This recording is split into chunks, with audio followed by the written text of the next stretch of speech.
Hey everybody, and welcome to another video with Shardbound Showcase. In this video we're going to talk about some of the basics such as movement, line of sight, attacking, and card keywords. Jumping right into movement, we have our blue arrow indicator, blue tiles representing areas that we can move to on the board, red areas that we cannot. You can see here that if we were able to move to this tile, we would have had line of sight on the enemy general. However, since that was a red tile, we're not able to move there, so I'm just going to move us up. Here you can see our mana indicator. The mana will go up each time you start your turn with a maximum of 9 mana. So what I'm going to do now is we're just going to play through this match, and as things appear or happen in the game, I will narrate the keyword or the action that's taken place. When we summon a minion, you summon it on the side that your hero spawns into. There's ways to change this, but generally speaking, this is our blue area of where we can summon. The first minion we're going to play has the keyword reserve. And what reserve does is lock a certain amount of mana away from use while this minion is alive. So in this example, you see I have a red X over one of my mana crystals down on the bottom right. The opponent just played another minion, and this minion has flying. What flying does is allow that unit to surpass any terrain or any movement restrictions. They can essentially go anywhere on the map from the start. It's my turn again, and now's a great time to show off the attack mechanic. So again, after clicking on this unit, blue areas stand for movement, yellow areas stand for attack.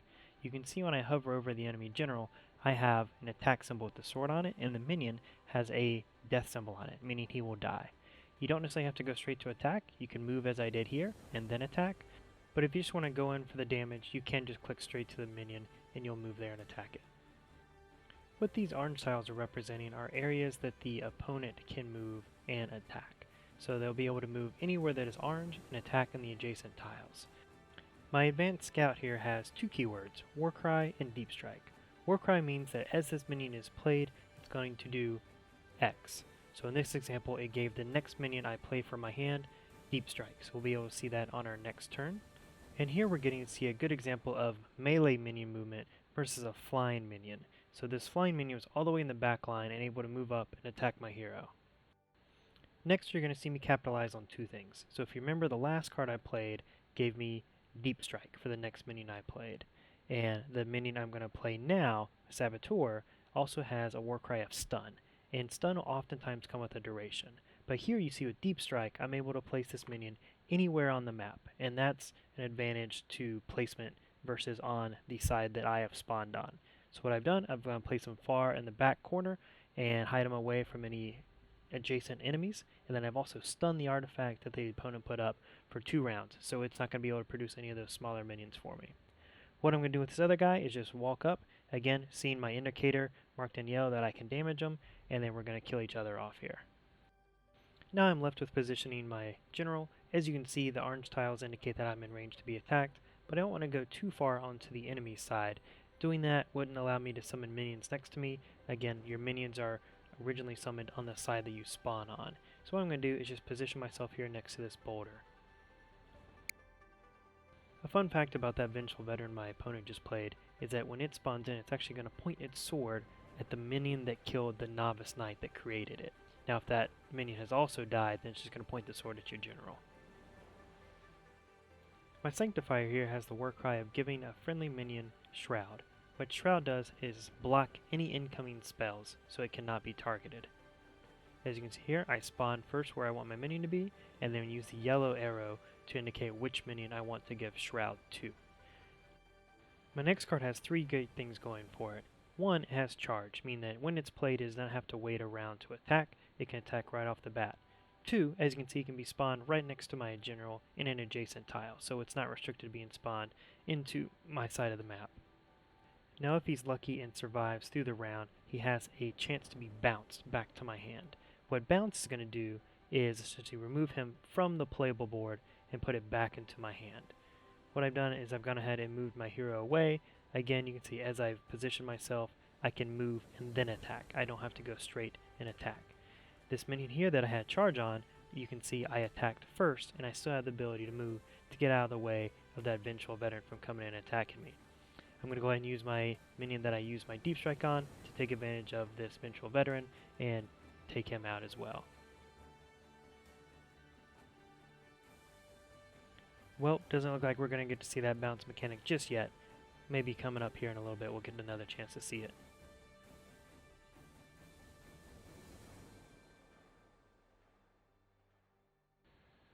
The sharpshooter that we just drew has a great keyword to cover a couple items. So supremacy in general means that it has an advantage in attack or an advantage in some way when it's on high ground.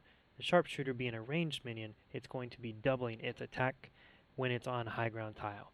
The high ground tiles are the brown rocks or brown tiles you see in the middle next to the gray boulders. So not the gray tiles, but the elevated brown rocks in the middle. So what I did is I spawned him on the far side so he can't be attacked by a minion unless the general decides to run over there and punch him. But even so, she'll be able to last at least one hit. Now this is a good example. As you can see, I cannot attack this minion on the far side. That red indicator indicates that he is out of line of sight and cannot be attacked. The same would apply for a ranged or a melee minion or anything in line of sight such as spell casting. Since I had some extra mana that turn, I was also able to take advantage of Sabine's ability power. With that, she does a little bit of damage and heal. However, the ability power is going to vary per the general you play.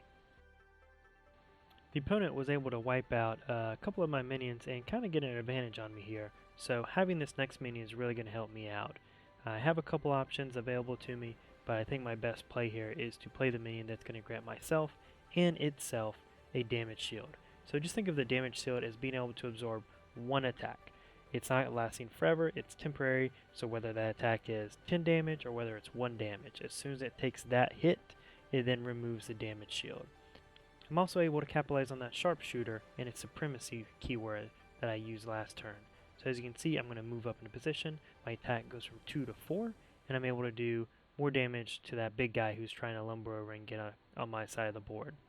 What I'm now going to do is move over and use my ability power again to try and take this guy out, but I'm going to have to move myself into a different position to do so due to line of sight.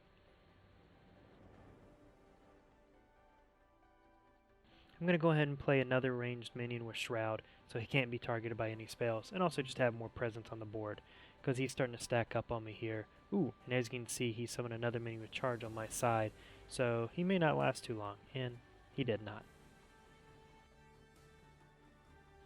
Ooh, it's not looking too good for my sharpshooter either. They're kind of pickled at the moment, but let's be honest, they probably weren't going to last too long being in the middle there. Something to point out is that Warded Rider, you can see, has blue lines going off of it, and that's from the +2 movement that it gets. So it can actually move further than most melee units because of that movement buff that it has. Now my opponent is pretty low at this point, so I'm going to go ahead and summon my big bad Shard Harry here with flying and 6 damage.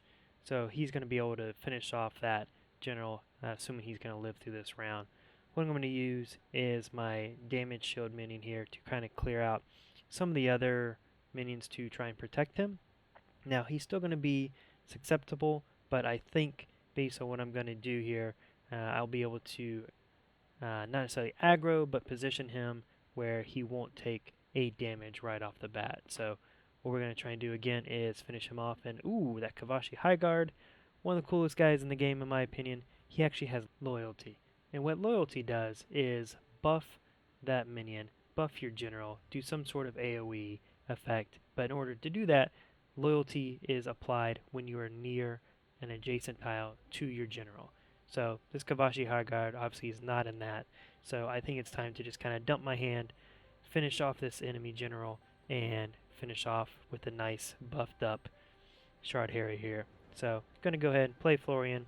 Doesn't really matter. Flying minion that now has Deep Strike. Again, just kind of finishing things out here. But with Dark Pact, this spell, it has the keyword Blood Toll.